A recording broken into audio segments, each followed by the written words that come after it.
जय हिंद। मैं नैना न्यूज अंडमान 24/7 में आप सभी का स्वागत करती हूं।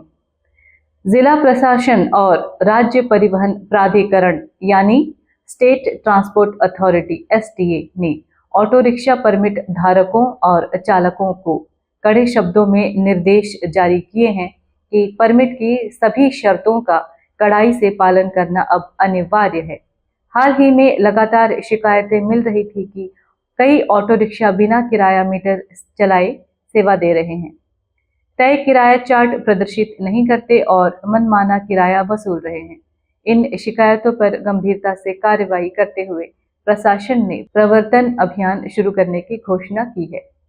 श्री विजयपुरम की ओर से जारी विवरण के मुताबिक मोटर व्हीकल एक्ट 1988 की धारा 74(2)(8) और धारा 96(2)(O) में यह स्पष्ट है कि हर ऑटो रिक्शा निर्धारित नियमों के अनुसार परमिट की शर्तों का पालन करेगा और तय किराया मीटर के अनुसार ही किराया वसूलेगा।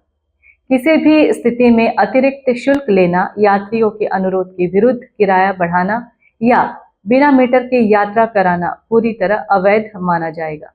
प्रशासन ने कहा है कि इस तरह की गतिविधियों पर अब सख्त कार्रवाई होगी और उल्लंघन करने वाले ऑटो रिक्शा परमिट धारक का परमिट निलंबित भी किया जा सकता है। अधिकारियों ने यह भी स्पष्ट किया है कि किराया मीटर ना चलाना, किराया चार्ट प्रदर्शित ना करना या यात्रियों से अतिरिक्त राशि मांगना सीधे तौर पर कानून का उल्लंघन है।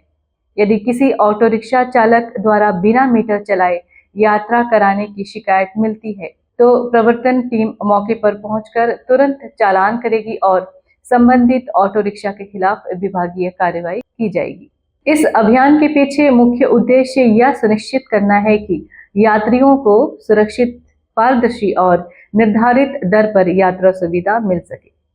प्रशासन ने बताया है कि कई यात्री सोशल मीडिया और हेल्पलाइन नंबरों पर शिकायत कर रहे थे कि कुछ ऑटो रिक्शा चालक पर्यटकों और आम नागरिकों से मनमाना किराया मांगते हैं। इन शिकायतों को गंभीरता से लेते हुए यह विस्तृत प्रवर्तन योजना बनाई गई है। इसके अलावा यह भी निर्देश दिए गए हैं कि सभी ऑटो रिक्शाओं में किराया मीटर सही हालात में होना चाहिए और उसकी नियमित कैलिब्रेशन और मुहर लगवाना अनिवार्य है।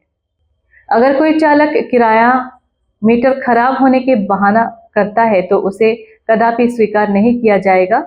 मीटर खराब होने की स्थिति में वाहन को सड़क पर चलाने की अनुमति नहीं दी जाएगी। प्रशासन ने यात्रियों को सलाह देते हुए कहा है कि यात्रा शुरू होने से पहले किराया मीटर चल रहा है या नहीं यह अवश्य जांच ले। यदि कहीं भी मनमाने किराए की मांग की जाए या मीटर चलाने से इनकार की जाए तो तुरंत शिकायत कर सकते हैं। शिकायत दर्ज कराने के लिए हेल्पलाइन नंबर भी जारी किए गए हैं 03192 240059, 240062, 230259। इसके अलावा यातायात अनुशासन शाखा नंबर 243812 भी जारी किया गया है। इस नंबरों पर नागरिक अपनी शिकायतें सीधे दर्ज करा सकते हैं और प्रवर्तन टीम तुरंत कार्रवाई करेगी। प्रशासन ने यह भी बताया है कि 11 जनवरी 2023 के अधिसूचना के तहत ऑटो रिक्शा किराए में संशोधन किया गया था और नई मीटर दरें लागू की गई थी, लेकिन अभी भी कई चालक अपडेट किराया चार्ट वाहन प्रदर्शित नहीं करते, जिससे यात्रियों को असुविधा होती है। इसे लेकर भी अब अभियान के दौरान जांच की जाएगी और उल्लंघन पाए जाने पर चालकों पर जुर्माना भी लगाया जाएगा। अभियान कानून व्यवस्था बनाए रखने, यात्रियों को सुविधा देने और परिवहन सेवाओं को पारदर्शी बनाने के उद्देश्य से शुरू किया गया है। उन्होंने ऑटो रिक्शा मालिकों और चालकों से अपील की है कि किसी भी प्रकार की अवैध गतिविधि से बचे, क्योंकि अब हर शिकायत पर तुरंत कार्रवाई की जाएगी। यात्रियों से भी आग्रह किया गया है कि वे नियमों का पालन में सहयोग करें, किराया मीटर चलाने पर जोर दें, बिना मीटर यात्रा ना करें और किसी भी तरह की परेशानी की स्थिति में तुरंत शिकायत दर्ज कराएं। अंत में प्रशासन ने दोहराया है कि यह अभियान सिर्फ दंडात्मक कार्यवाही के लिए नहीं, बल्कि एक बेहतर और सुरक्षित परिवहन व्यवस्था बनाने के लिए चलाया जा रहा है, ताकि आम जनता और पर्यटकों दोनों को भरोसेमंद सुविधा मिल सके। तो ये थी आज की हमारी विशेष समाचार। ऐसे ही और समाचारों के साथ में अगली कड़ी में आपसे फिर मुलाकात होगी। तब तक के लिए मैं नैना न्यूज़ अंडमान 24/7 की आज की इस कड़ी से विदा लेती हूँ। जय हिंद।